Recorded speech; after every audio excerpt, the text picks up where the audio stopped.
Sine Mora is a side-scrolling shoot-'em-up spawned from the minds of Hungarian developers Digital Ready and Japanese devs Grasshopper Manufacturer, who are helmed by none other than Suda51 of No More Heroes and Shadows of the Damned fame. But this game really brings something quite unique and sophisticated to the arcade shooter genre.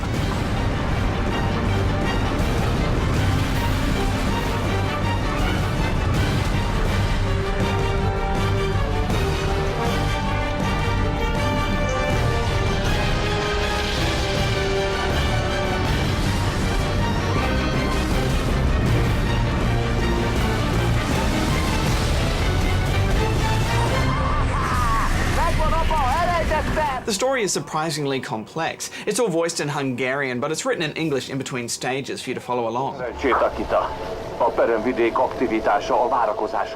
themes are quite mature for an arcade shooter. Complexities of war, ethnic cleansing, revenge of fallen family members, and all of the characters take some form of animal-human hybrid. I did find some of the story stuff a bit slow-going at times, though. Yeah.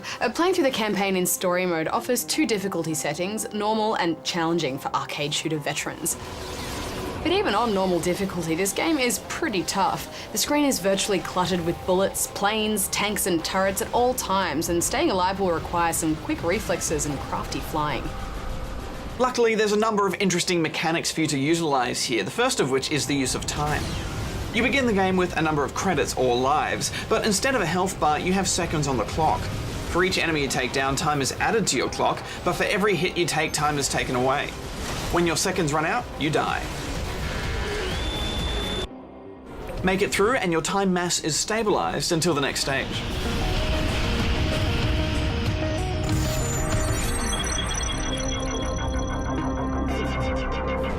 There are also a number of power-ups and special weapons you pick up along the way. And if you get hit, those precious seconds you lost will float away in a red orb, which you can snatch back if you're quick enough and manage not to get hit again in the process.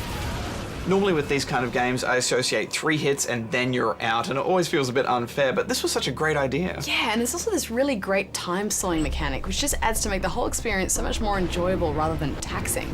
You can only use it sparingly, but it certainly adds a whole new dimension to the gameplay, and also I find one of the cool things about these games is being able to dodge all the bullets, but I've always kind of sucked at it. So here, with being able to slow that down, I just found awesome dodging them all, and yeah, I'm an awesome pilot.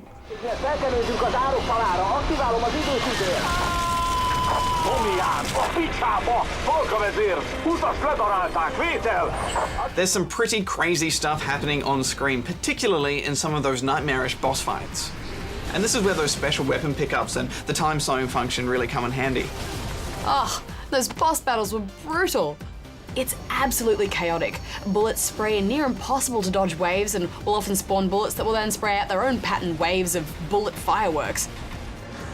It drove me mad, but if you save those abilities for the right moment and keep catching those red time orbs every time you get hit, you can make it through.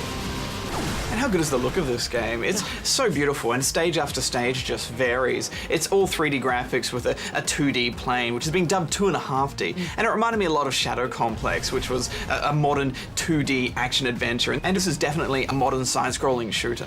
And it was such a nice touch that between shooting sections, the camera would swing around into 3D mode and give you that spectacular view of the landscape before lining you up for another round of bullet mayhem.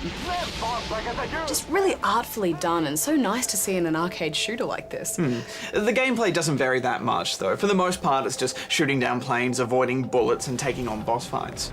But those sections where you fly through caverns added to the toughness with narrow passages and mounted turrets. And I love that short stealth section where you had to shroud yourself in a cloud of debris to avoid being blown to smithereens by the enemy.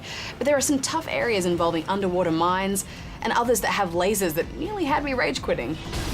I was happy sticking with the normal difficulty on this one. The story mode you can complete in 1.5 to 2 hours, depending on which difficulty you're on. But if you're not interested in reading or watching all those cutscenes, you can go straight into score, attack, or arcade mode. Both of these modes state they are for experienced players only, and they're right. The only 2 difficulty options here are hard and insane. It's pretty soul-destroying. Yeah, it's not for the faint at heart, but I think it's a difficulty that's synonymous with the genre, and I think hardcore shooter fans will really relish in that challenge. Though I really liked that in this mode you could choose from a few different abilities, like a shield, the time-slowing mechanic, or a complete rewind to turn back time even after you died. Oh, I'm dead. Wait, no I'm not. Oh, I'm still dead.